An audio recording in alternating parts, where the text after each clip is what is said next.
நேத்து நான் உங்களுக்கு சொல்லி இருந்தேன், ஒரு பெண் மருத்துவர் ஒருத்தவங்க வைத்தியசாலைக்கு அருகில ஒரு காருள்ளுக்கு இறந்த நிலையில இருக்கிறாங்கன்னு ஒரு நபர் போலீஸுக்கு கால் பண்ணி சொன்னாங்க. போலீஸும் அந்த காரை போய் உடைச்சு உள்ளுக்கு இருக்கிறத பார்க்கும்போது உண்மையாகவே அந்த பெண் மருத்துவர் ஒரு பெண் ஒருத்தவங்க உயிரிழந்த நிலையில இருக்கிறாங்க. ஆனா அந்த விசாரணையில கால் பண்ணி சொன்னது யாருன்னு பார்க்க போனா அந்த மருத்துவரினுடைய காதலன். நேத்து நான் உங்களுக்கு சொன்னேன்னுள்ளோ, அந்த விஷயத்துல ஏகப்பட்ட விசாரணைகள், ஏகப்பட்ட விஷயங்கள் இன்றைக்கு வெளியே வந்திருக்குது. அதனுடைய தொடர்ச்சி, நேத்து சொன்னதனுடைய தொடர்ச்சி இன்றைக்கு விசாரணையில் என்ன வெளியே வந்திருக்குது, இது கொலையா, இதுக்கு பின்னுக்கு இருக்கிற என்ன விஷயம் என்று எக்கச்சக்கமான விஷயங்கள் வெளியே வந்திருக்குது. அதை தான் நான் உங்களுக்கு தெளிவா சொல்ல போறேன் சொந்தங்களே. இதெல்லாம் பார்க்கும்போது சமுதாயத்துல நீங்க நான் எவ்வளவு பொறுப்பாக வாழணும்ன்ற அந்த பொறுப்பை தான் உணர்த்துது சொந்தங்களே.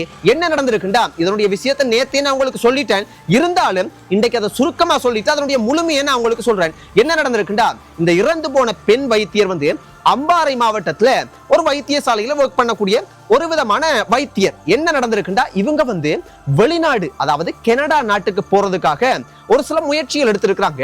இப்ப இவங்க ஒரு நபரோடு, அதாவது ஒரு 8 மாத காலத்துக்குள்ள ஒரு நபரோட ஒரு காதல் ஒன்று ஏற்படுது. அப்ப அந்த நபரோட பாத்தீங்கன்னா அந்த நபரோடையா இல்லைன்னா வேற ஏதாவது முயற்சியா என்னன்றது இன்னும் தெளிவா தெரியல. ஆனா இவங்க கனடா போகணும்ன்ற ஒரு முயற்சி ஒன்று எடுத்திருக்காங்க. அந்த முயற்சியாக இந்த வைத்தியர் அவங்களோட நண்பர்கள்ட்ட வங்கிகள்ல கடன் வாங்கி, வட்டிக்கு தெரிஞ்சவங்கள்ட்ட கடன் வாங்கி கிட்டத்தட்ட 1.5 கோடிக்கும் அதிகமான பணம் கடன் வாங்கி இருக்கிறாங்க. சோ கடன் வாங்கி இவங்க கனடா போற முயற்சி கிட்டத்தட்ட தோல்வியோ ஏதோ ஒரு பிசகல் ஏதோ ஒன்று நடந்துருச்சு. சோ இப்ப இந்த பணம் பாத்தீங்கன்னா எங்கேயோ இவங்களுக்கு சிக்கலாகி இருக்கு. இவங்க என்ன செஞ்சிருக்கிறாங்கடா, இவங்களோட காதலன், நான் நினைக்கிறேன் சம்திங் இந்த காதலன்ட்டு தான் இந்த பணம் போயிருக்கலாம் என்று நான் நினைக்கிறேன், என்னுடைய யூகம். சோ இப்பதான் விசாரணைகள் ஒன்றொண்டா வெளியே வந்து கொண்டிருக்கு. அப்ப இவங்க என்ன செஞ்சிருக்காங்கடா, இந்த காதலனோட இவங்க எங்க இருக்கிறாங்க, எங்க ஒர்க் பண்றாங்க, அம்பாறை மாவட்டத்தில் இருக்கிற ஒரு வைத்தியசாலையில் ஒர்க் பண்ணக்கூடிய ஒரு துறை சார்ந்த வைத்தியர். இவங்க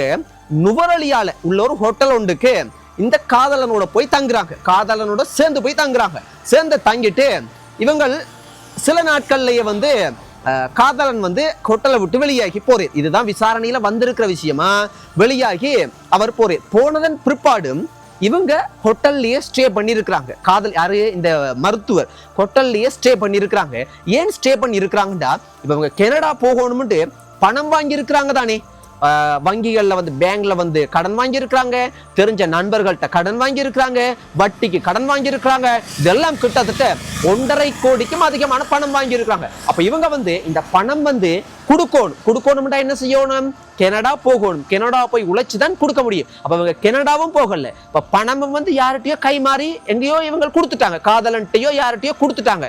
விசாரணையில தான் அந்த பணம் எங்க போனதுன்றது தெளிவா தெரியும். சோ அப்ப இவங்க மன உளைச்சல், எப்படி அந்த கடன் வாங்கின கடனை கொடுக்கறது, எப்படி வட்டி கொடுக்கறது, எப்படி நண்பர்கள்ட்ட காசை ரிட்டர்ன் கொடுக்கறது, கனடாவும் போகல. அப்ப மன உளைச்சல்ல நுவரலியால ஒரு ஹோட்டல்ல ஸ்டே பண்ணி இருந்திருக்காங்க. அப்ப காதலன் போனதன் பிற்பாடு அங்க ஹோட்டல்லையே ஸ்டே பண்ணி இருந்து இவங்களுக்கு மன உளைச்சல், என்ன செய்யறது ஏது செய்யறது ஒன்றுமே புரியாம மன உளைச்சல்ல யோசிச்சு வீட்டுக்கு கால் பண்ணி சொல்லி இருக்கிறாங்க.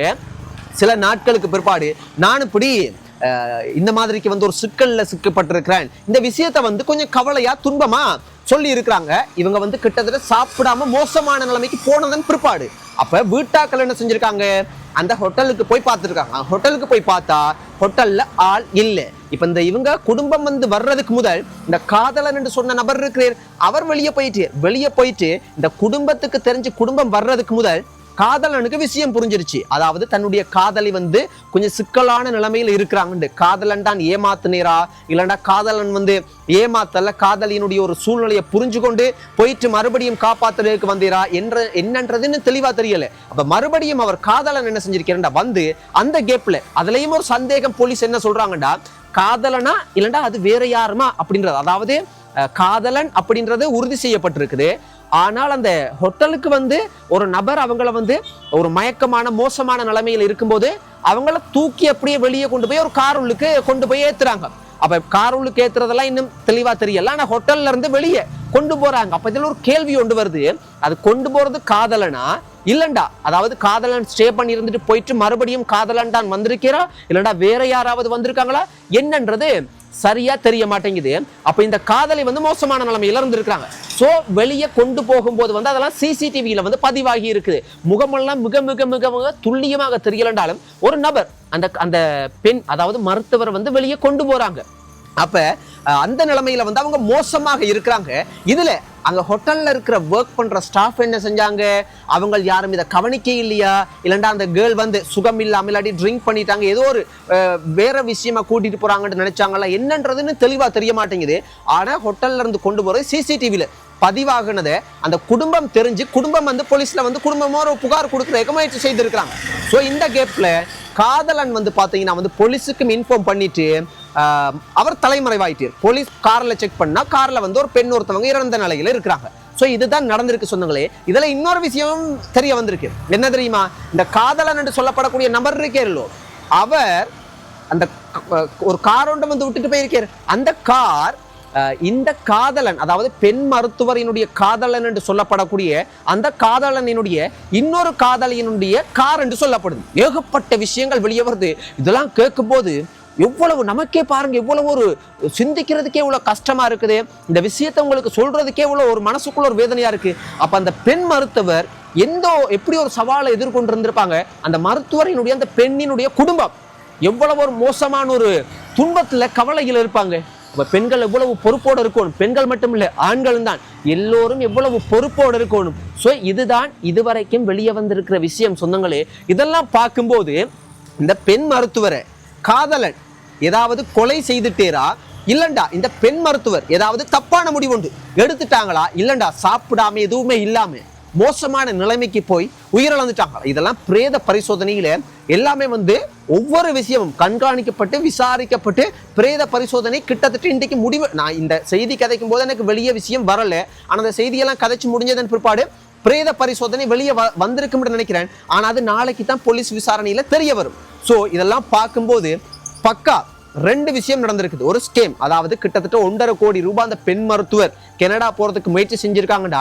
எங்கேயோ ஒரு இடத்துல பெரிய ஸ்கேம் ஒன்று நடந்திருக்கு. அது ஒரு காதலனோ இல்லண்டா வேற யாராவது ஒருத்தவங்கள்ட்ட ஏமாந்து காதலன்ட்ட காதலி சொல்லி மனவேதனைப்பட்டிருக்கணும். காதலி இப்படி காசுகளை ஏமாந்துட்டாங்களேன்ட்டு விரக்தியில விட்டுட்டு போயிருக்கலாம். உண்டு இல்லண்டா காதலனே பக்காவா பிளான் பண்ணி அந்த காசை கனடாவுக்கு அனுப்புறேன்னு சொல்லி வாங்கி போட்டு காதலன் சில நேரத்துக்கு அதை செலவழிச்சு வேற ஏதாவது பாவனை செய்து போட்டு ஏதோ ஒன்றை செஞ்சு போட்டு கனடா அனுப்பாம கைவிட்டு இருந்தா காதலி என்ன செய்யறது ஏது செய்யறது என்று தெரியாம திணறி இருக்கலாம். இதுல 2ல் 1 தான் நடந்திருக்கும் எனக்கு தெரிஞ்சு.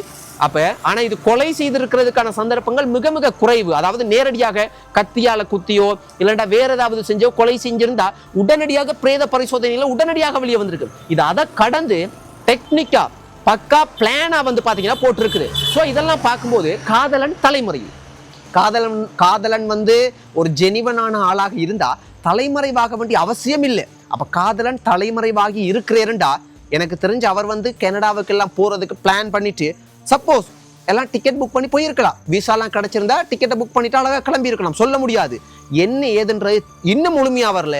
ஆனா இதெல்லாம் பார்க்கும்போது பெண்களே, ஒரு பெண் மருத்துவரினுடைய நிலைமை இன்றைக்கு பாருங்க எவ்வளவு மோசமா இருக்கு.